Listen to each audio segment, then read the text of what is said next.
For more on the escalating tension on the Korean peninsula and with Venezuela, we're joined from our Washington bureau by Douglas Ollivant. He's a senior fellow at New America Foundation and a former director at the National Security Council. Douglas, good morning.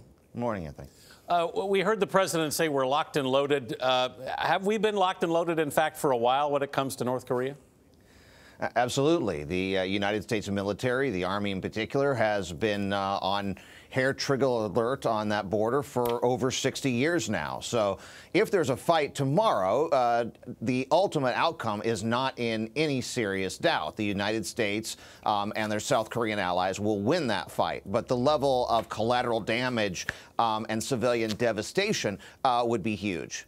The Pentagon says that it's going to go ahead in South Korea with the military exercises that were planned. What's the impact that might have? I'm sure the North Koreans will be unhappy with it, but this is the flip side of being prepared to fight tonight or tomorrow. You have to do these exercises. You have to make sure that the two allies know how to fight together, that everyone is prepared. We have one of our best generals there in theater, Vince Brooks, the four-star, is the real deal, one of the smartest generals the Army has. He does know what he's doing. This exercise needs to happen. Doug, just how effective is our missile defense system? How accurate is it? And what are the potential drawbacks if we have to use it? Well, the THAAD system did have a very successful test this summer. It is accurate.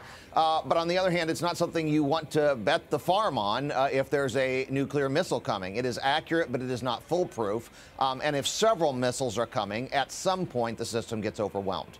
Doug, we also heard from the president on Venezuela not ruling out a military option. I don't know how else to ask this other than what was the president thinking? I think he's giving a reminder. I'm sure everyone in the region remembers that almost 30 years ago, we did overthrow a government in the region, in Panama. This is not unheard of for the United States to intervene in the region. Now, on the other hand, we had much less success with, Nicaragua and Cuba. So our record in the region is mixed. But I think the president is reminding that in an increasingly unstable situation, Venezuela is clearly on a downward spiral, that this is the United States' backyard, and we have very real interests in the region. Douglas Ollivant. Thank you, Doug. My pleasure.